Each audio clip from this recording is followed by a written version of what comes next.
Because, look, I actually think that Peter Dutton performed very well in that debate. I think it was his sharpest performance compared to the one on the ABC last week where he did look more stressed, more nervous, even though I thought that was good. But the thing for Peter Dutton now is he needs some knockout blows. There's only 2 weeks left of the campaign. He now has to come firing on all fronts because the polls are against him. There are a lot of disillusioned voters out there. The soft vote is higher than ever. And he needs to try and convince those voters to come over to his side. He performed very well. The question is that going to be enough now to convince the disillusioned voter, to convince the undecided voter? I'm not so sure. Again, Albanese showed his true colours tonight when it came to the cost of living. It goes to show he really, in the last 3 years, hasn't quite got a grasp on what the cost of living crisis is. My standout moment of this debate, though, was when the leaders were both asked about would you preference another party?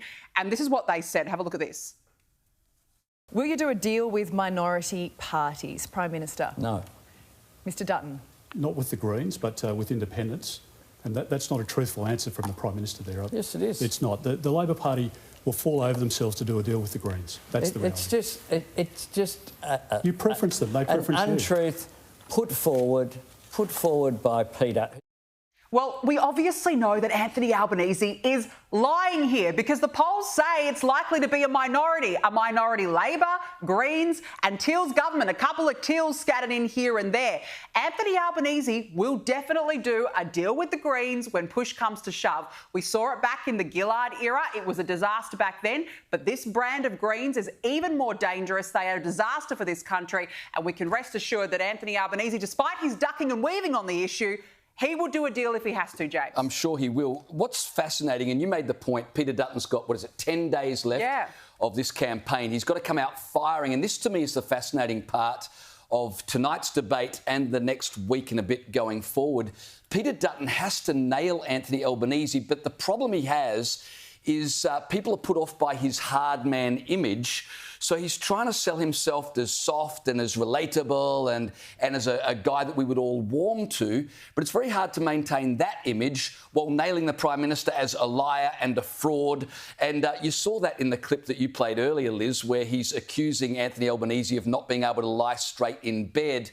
But he's just not that convincing because instead of going really hard, you feel like he's pulling his punches because he knows he can't come across as a hard man. Richard Marles, the Deputy Prime Minister, made the point after the debate that Dutton had come across as aggro, and it's very clear what the Labor Party are going to do. Anthony Albanese accused Peter Dutton of being personal and launching abuse at him during the debate. So Dutton's got this problem. He's got to really nail Anthony Albanese as deceitful and as a liar, and that's surely Albanese's weakness in the electorate. $275 power decrease. We all know that was a lie. But how does he make that point forcefully enough while still being a good guy who's not the tough image that so many voters are rejecting?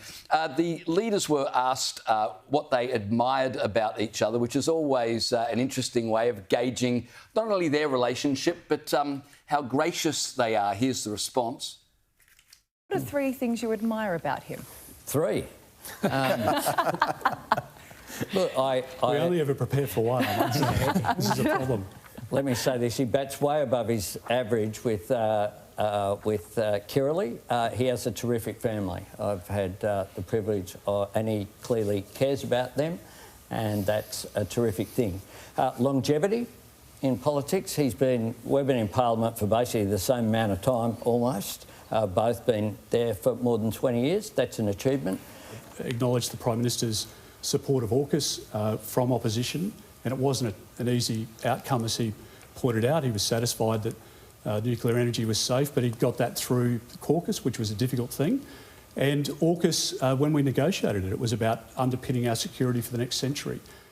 I don't know how many people would have noticed how clever Peter Dutton was there. He congratulated Anthony Albanese on his support of AUKUS and managing to convince caucus that nuclear energy was safe, which of course goes to the Labor campaign against nuclear power being used in the grid, Danica. Clever work by correct. Dutton. I think the problem, though, with this debate overall was it covered the same ground that we've heard time and time again. And what we actually want to see is a differentiation in policies, and we're yet to see that, unfortunately.